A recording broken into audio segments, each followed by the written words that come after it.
नमस्कार दोस्तों, आप सभी का स्वागत है साध्य पीएससी एकेडमी में। आज का क्लास हम स्टार्ट करेंगे। उसके पहले आप सभी को मैं बताना चाहता हूँ हिंदी पेडागॉजी। ठीक है, हिंदी पेडागॉजी का ये बुक, जैसा कि आप देख सकते हैं, काफ़ी लंबे समय से इंतज़ार कर रहे थे कि हिंदी पेडागॉजी का ये बुक कब मिलने वाला है।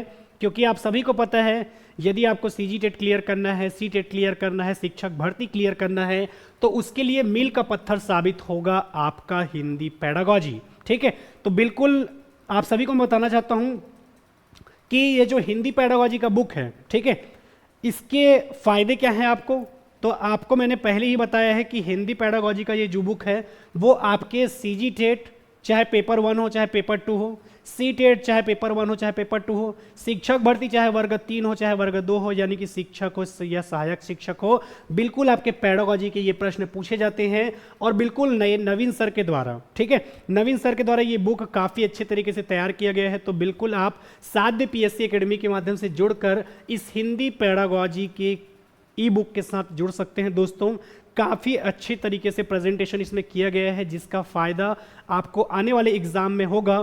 तो बिल्कुल ऐसे अभ्यर्थी जो अब तक नहीं जुड़ पाए हैं, बिल्कुल जुड़ जाइए। कहाँ पर मिलेगा सर ये बुक? तो आप सभी को मैं बताना चाहता हूँ, ये बुक मिलेगा आपको साध्य पीएससी एकेडमी के मोबाइल एप्लीकेशन पर, और अभी चल रहा है 90% का डिस्काउंट। तो बिल्कुल आपको ये उपलब्ध हो जाएगा साध्य पीएससी एकेडमी के मोबाइल एप्लीकेशन पर। ठीक है, सबसे पहले आपको क्या करना होगा, साध्य पीएससी एकेडमी का मोबाइल एप्लीकेशन डाउनलोड करना होगा। मोबाइल एप्लीकेशन डाउनलोड करने के बाद आप स्टोर सेक्शन के माध्यम से जुड़ सकते हैं दोस्तों साध्य पीएससी एकेडमी में। ठीक है, तो बिल्कुल आप हो जाइए तैयार अब तक, यदि आपने डाउनलोड नहीं किया है तो। और कुछ भी दिक्कत होगा तो आप इस नीचे दिए गए नंबर पे कांटेक्ट भी कर सकते हैं। ठीक है, यहाँ पर आपको दिख रहा होगा ये नंबर जो दिख रहा है, इस नंबर पे आप कांटेक्ट भी कर सकते हैं अगर इस ई बुक को लेने में कुछ दिक्कत हो रहा होगा तो। ठीक है, चलिए तो अब हम आते हैं अपने क्वेश्चन की ओर। गुड इवनिंग ईसा जी, बबली जी, गुड इवनिंग। ठीक है, चलिए आज का हमारा जो टॉपिक है और जिसके प्रश्न हम करने वाले हैं, वो टॉपिक किससे संबंधित रहेगा आपका। ठीक है, तो वो हम करने वाले हैं आज का टॉपिक, जैसा कि आप देख पा रहे हैं, नियंत्रक एवं महालेखा परीक्षक। किसके बारे में पढ़ने वाले बेटा?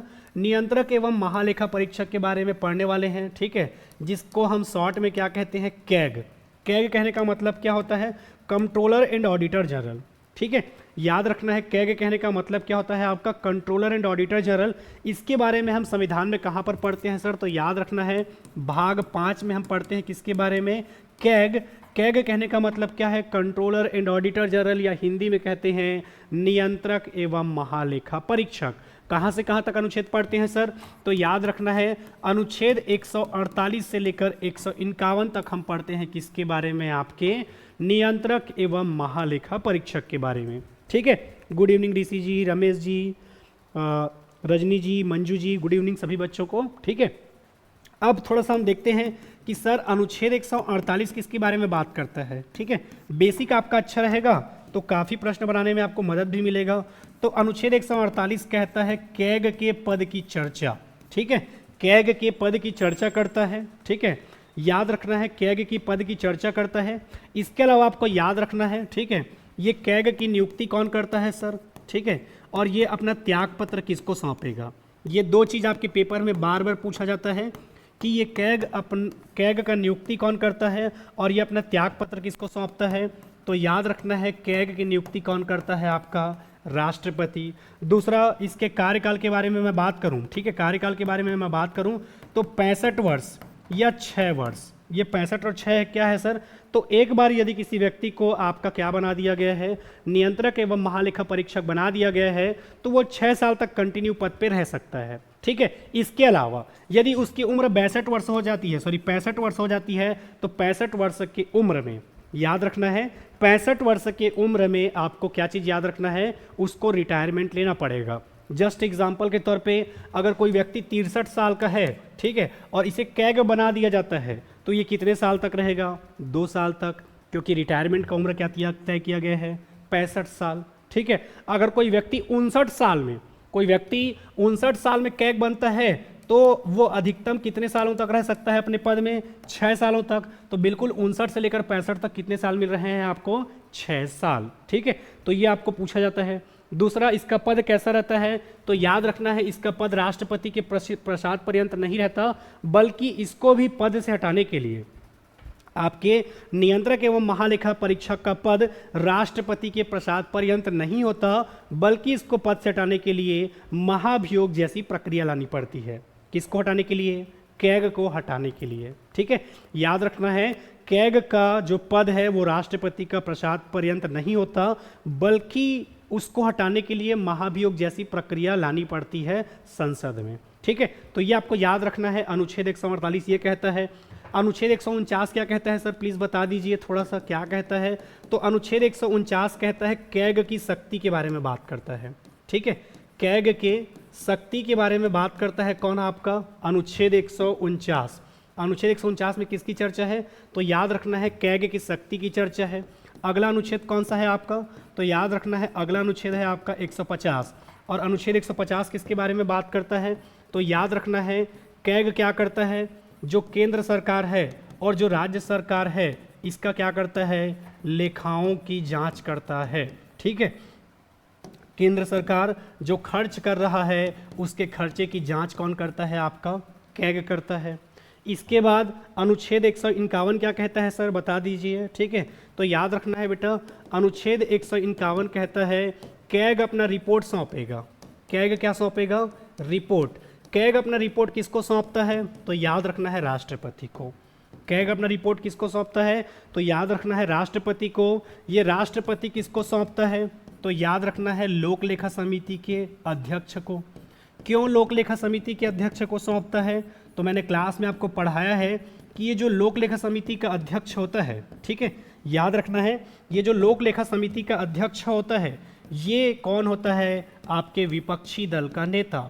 और विपक्षी दल का नेता आपका जो भी खर्च किया है उसको अच्छे से जांच करता है। ठीक है, नॉर्मल सा कॉन्सेप्ट है बच्चे, पहले आपको कॉन्सेप्ट सीखना होगा तब। ओके,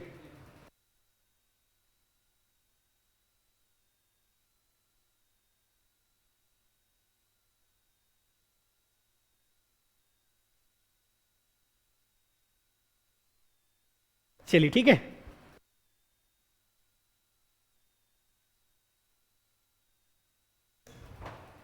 चलिए ठीक है, तो ये आपको याद रखना है अगर पूछा जाएगा तो कैग अपना रिपोर्ट किसको सौंपता है दोस्तों? तो याद रखना है राष्ट्रपति को सौंपता है। और राष्ट्रपति किसको सौंपता है? तो याद रखना है लोक लेखा समिति के अध्यक्ष को, क्योंकि ये विपक्षी दल का क्या होता है? आपका नेता होता है। सरसरी तौर पे एक बार फिर से मैं रिवीजन करवा देता हूँ। सबसे पहले आज जिसका हम एमसीक्यू करने वाले हैं, ठीक है, आज हम जिसका एमसीक्यू करने वाले हैं उसके बारे में आपको याद रखना है कि भाग 5 के अंतर्गत हम क्या पढ़ रहे हैं? कैग। कहाँ से कहाँ तक अनुच्छेद? तो 148 से लेकर 151 तक। ठीक है, दूसरा आपको याद रखना है अनुच्छेद 148 क्या कहता है? तो याद रखना है कैग के पद की चर्चा करता है। कैग का नियुक्ति कौन करता है? राष्ट्रपति। और ये अपना त्याग पत्र भी किसको सौंपता है? तो याद रखना है राष्ट्रपति को। इसके रिटायरमेंट का उम्र कितना होता है? तो याद रखना है 65 साल। और एक बार पद में जाने के बाद कितने साल तक रह सकता है? ये 6 साल तक। इसका पद राष्ट्रपति के प्रसाद पर्यंत तक नहीं होता, बल्कि आपको याद रखना है कैसे होता है इसका पद? राष्ट्रपति के प्रसाद पर्यंत नहीं होता, बल्कि इसको पद से हटाने के लिए महाभियोग जैसी प्रक्रिया लानी पड़ती है। आगे हमने देखा कि अनुच्छेद 149 क्या कहता है? तो कैग की शक्ति के बारे में बात करता है।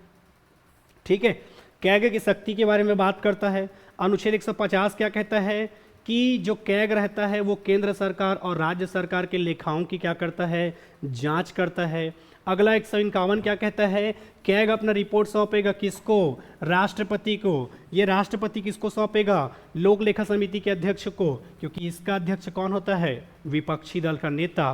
फिर विपक्षी दल अच्छे से भीड़ भाड़ के क्या करता है? इसका जांच करता है। चलिए अब प्रश्नों की ओर आते हैं बेटा, क्योंकि कॉन्सेप्ट तो आपका काफ़ी हद तक ठीक हो चुका है। पहला प्रश्न, भारत के नियंत्रक एवं महालेखा परीक्षक की नियुक्ति की जाती है। चलो बताओ क्या होगा आंसर।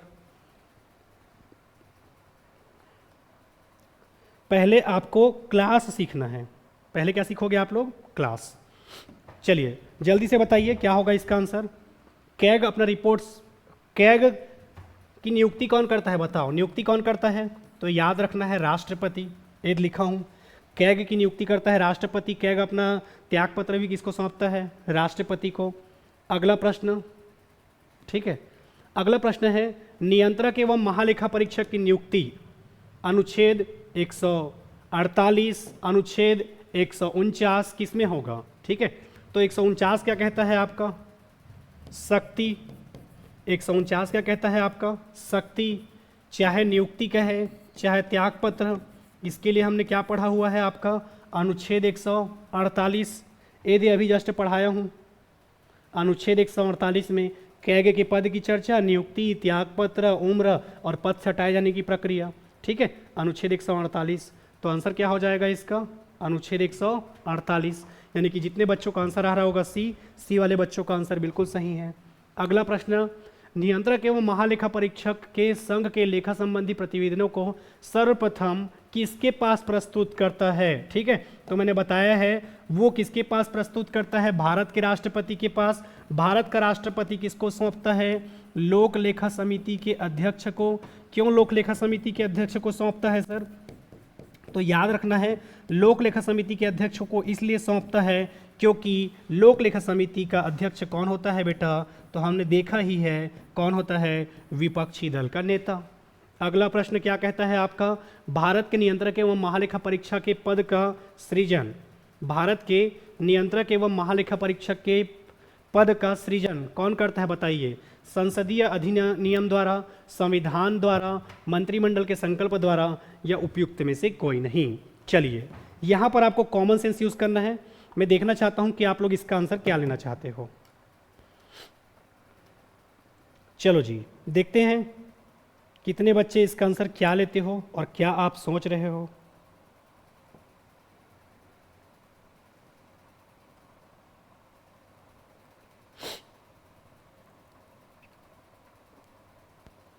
चलिए क्या ले रहे हो आप लोग आंसर, ठीक है। अब देखो बेटा, जब आपके अनुच्छेद 148 में चर्चा की गई है, यानी कि किसमें चर्चा किया गया है, संविधान में, तो आंसर क्या हो जाएगा, संविधान के द्वारा। अगला, शिक्षक भर्ती वर्ग 1, 2, 3 की क्लासेस चल रही है। बिल्कुल यदि अब तक आपने साध्य पीएससी एकेडमी का मोबाइल एप्लीकेशन डाउनलोड नहीं किया है तो कर लीजिए दोस्तों। चाहे शिक्षक हो, चाहे सहायक शिक्षक हो, चाहे व्याख्याता हो, बिल्कुल क्लासेस चल रही है आपके साध्य पीएससी एकेडमी में, तो बिल्कुल आप ज्वाइन कर सकते हैं, ठीक है। चलिए अब कुछ प्रश्न हमारे बचे हुए थे, किसके, कल के महान्यायवादी के कुछ प्रश्न बचे हुए थे, ठीक है। महान्यायवादी के कुछ प्रश्न बचे हुए थे आपके कल के, ठीक है। कल हमने महान्यायवादी वाला कॉन्सेप्ट तो देख लिया था, पर क्वेश्चन आपके छूट गए थे। किसे संसद को संबोधित करने का अधिकार प्राप्त है, क्या राष्ट्रीय सुरक्षा सलाहकार को, बिल्कुल नहीं। क्या भारत के मुख्य न्यायाधीश को, बिल्कुल नहीं। क्या भारत के मुख्य चुनाव आयुक्त को। याद रखना है भारत का महान्यायवादी अनुच्छेद 76 जो लोकसभा और राज्यसभा का सदस्य तो नहीं होता, लेकिन वहां पर जाके अपना सुझाव दे सकता है, बैठक में भाग ले सकता है। इसके अलावा, ठीक है, कोई समिति का वो क्या बन सकता है, सदस्य, लेकिन क्या नहीं कर सकता पूछेगा तो याद रखना है आपका महान्यायवादी जो काम नहीं कर सकता वो काम क्या है आपका, मतदान, ठीक। अगला प्रश्न क्या कहता है, आइए जरा देखते हैं। पार्लियामेंट यानी कि संसद के किसी भी सदन का सदस्य ना होने पर भी सदन की बैठक में कौन भाग लेता है, ठीक है। क्या राष्ट्रीय मानवाधिकार आयोग होगा, मुख्य चुनाव आयुक्त होगा, भारत का मुख्य न्यायाधीश होगा, ठीक है। तो याद रखना है भारत का अटॉर्नी जनरल, या इसको ही हम क्या कहते हैं दोस्तों, महान्यायवादी, ठीक है। बिल्कुल जितने बच्चे जुड़े हैं बिल्कुल आप एक सेशन को लाइक शेयर और सब्सक्राइब करते हुए चलिए दोस्तों अगले प्रश्न की ओर बढ़ते हैं। अगला प्रश्न क्या है, संसद के दोनों सदनों में बोलने, कार्यवाही में सम्मिलित होने एवं किसी भी संसदीय कमेटी का सदस्य होने का अधिकार तो है, परंतु उसे वोट देने का अधिकार नहीं है। क्यों वोट देने का अधिकार नहीं है, क्योंकि वो सदन का क्या नहीं होता, सदस्य नहीं होता। जब सदन का सदस्य नहीं है बेटा तो मतदान कैसे करेगा, तो आंसर क्या हो जाएगा, भारत के महालेखा परीक्षक, भारत के मुख्य चुनाव आयुक्त, भारत के वित्त आयोग, बल्कि आंसर क्या हो जाएगा, भारत का अटॉर्नी जनरल, ठीक है। क्या हो जाएगा, भारत का अटॉर्नी जनरल हो जाएगा। अगले प्रश्न की ओर बढ़ते हैं। अगला प्रश्न क्या है, भारत सरकार का कौन सा अधिकारी, भारत सरकार का कौन सा अधिकारी सदस्य ना होते हुए भी भारतीय संसद की कार्यवाही में भाग लेने का अधिकार रखता है, क्या होगा, चुनाव आयुक्त, नियंत्रक एवं महालेखा परीक्षक, उपराष्ट्रपति, नहीं, अटॉर्नी जनरल। अटॉर्नी जनरल को हम हिंदी में क्या कहते हैं, महान्यायवादी, ठीक है, ये आपको याद रखना है। अगला प्रश्न की ओर बढ़ते हैं। अगला प्रश्न क्या है? भारत के एक गैर सदस्य कहने का मतलब यह है कि वो संसद का सदस्य नहीं होता, फिर भी किसी एक सदन की कार्यवाही में भाग ले सकता है। ठीक है, क्या वो उपराष्ट्रपति है, क्या वो मुख्य निर्वाचन आयुक्त है, क्या वो मुख्य न्यायाधीश है? बल्कि आंसर क्या हो जाएगा? महान्यायवादी। गैर सदस्य कहने का मतलब ये है ना तो वो लोकसभा का सदस्य होता है और ना ही राज्यसभा का सदस्य होता है। मैंने पहले ही कहा है, ऐसा कॉन्सेप्ट बताऊंगा, ऐसा कॉन्सेप्ट सिखाऊंगा कि आपके एग्जाम में कोई भी प्रश्न आ जाए बेटा बिल्कुल नहीं छूटेगा। ठीक है, मैंने अक्सर कहा है कॉन्सेप्ट अच्छा है तो कूट वाला प्रश्न बनेगा आपसे। अगला प्रश्न, कौन सा कथन सही नहीं है? किसके बारे में? महान्यायवादी के बारे में। वह मंत्रिमंडल का सदस्य नहीं है, उसे संसद में बोलने का अधिकार है, संसद में मत देने का अधिकार है, उपरोक्त में से कोई नहीं। कौन सा कथन सही नहीं है? तो मैंने पहले ही बताया है कि जब महान्यायवादी संसद का सदस्य नहीं है बेटा, तो उसे मतदान करने का या मत देने का अधिकार होगा क्या? बिल्कुल नहीं। अगला प्रश्न इसी बीच आ चुका है, सीजी टेट का अभ्यास बैच। ठीक है, जिसमें आपको रोजाना मैं प्रैक्टिस करवा रहा हूं संविधान का। ठीक है, और बिल्कुल यदि आप व्यापम में सीजीपीएससी की भी तैयारी कर रहे हैं तब भी देखिए, कोई दिक्कत नहीं है। रोज हमारा क्लास 6 बजे होता है, तो बिल्कुल आप जुड़े रहिए। ठीक है, चाहे पेपर 1 हो चाहे पेपर 2 हो, बिल्कुल क्लासेस आपकी चल रही है, तो बिल्कुल आप साध्य पीएससी एकेडमी के माध्यम से जुड़कर अपनी तैयारी को अच्छा कर सकते हैं। इसके साथ ही साथ यदि आप इस अभ्यास बैच के माध्यम से जुड़ते हैं साध्य पीएससी एकेडमी के मोबाइल एप्लीकेशन पे, तो आपको सारे टीचर्स के वीडियो, जिसमें आपको उनका पूरा क्लास का वीडियो, क्लास का नोट्स, सारा चीज़ मिलेगा। बहुत सारा आपको ई बुक भी देखने को मिलेगा इसमें। ठीक है, तो बिल्कुल आप जुड़ सकते हैं, चाहे पेपर 1 हो चाहे पेपर 2 हो। अगला क्वेश्चन, सॉलिसिटर जनरल निम्न में से क्या होता है? सरकारी अधिवक्ता, ठीक है, कानूनी सलाहकार, बिल्कुल होता है कानूनी सलाहकार, राष्ट्रपति का कानूनी अधिकारी, ठीक है, राष्ट्रपति का कानूनी अधिकारी, ठीक है, प्रशासनिक अधिकारी। ठीक है, तो आंसर क्या हो जाएगा? सी। अगला प्रश्न, सॉलिसिटर जनरल होता है, कौन होता है सॉलिसिटर जनरल? ठीक है, भारत का सॉलिसिटर जनरल होता है एक प्रशासनिक अधिकारी, एक न्यायिक अधिकारी, एक प्रधानमंत्री। आंसर क्या हो जाएगा? राष्ट्रपति को सलाह देने के लिए एक कानूनी अधिकारी। क्या हो जाएगा? राष्ट्रपति को सलाह देने के लिए कानूनी अधिकारी। ठीक है, तो फिलहाल ये वाला टॉपिक आपका क्या होता है, खत्म यहीं पर। ठीक है, क्योंकि और अगले टॉपिक की ओर भी हमें बढ़ना है। और अगले टॉपिक में जाने से पहले आप सभी को मैं बताना चाहता हूँ, याद रखना है दिन कौन सा रहेगा आपका? शनिवार। ठीक है, दिन शनिवार दोपहर 12 बजे के बाद, दिन शनिवार दोपहर 12 बजे के बाद आप पंचायती राज का ये ई बुक, ठीक है, डाउनलोड कर पाएंगे।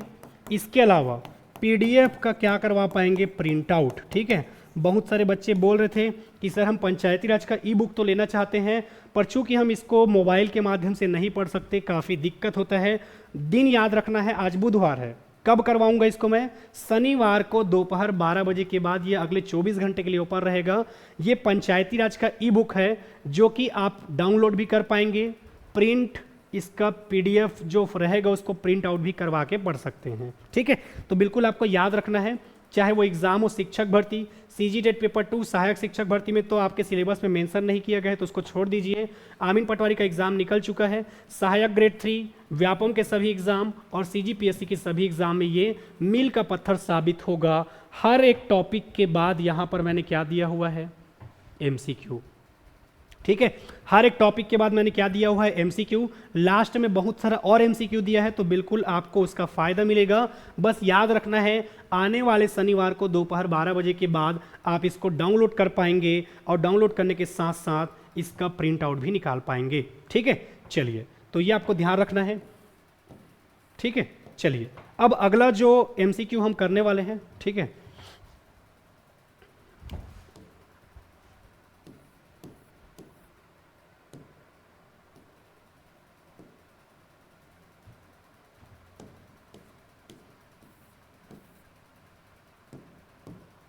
ठीक है,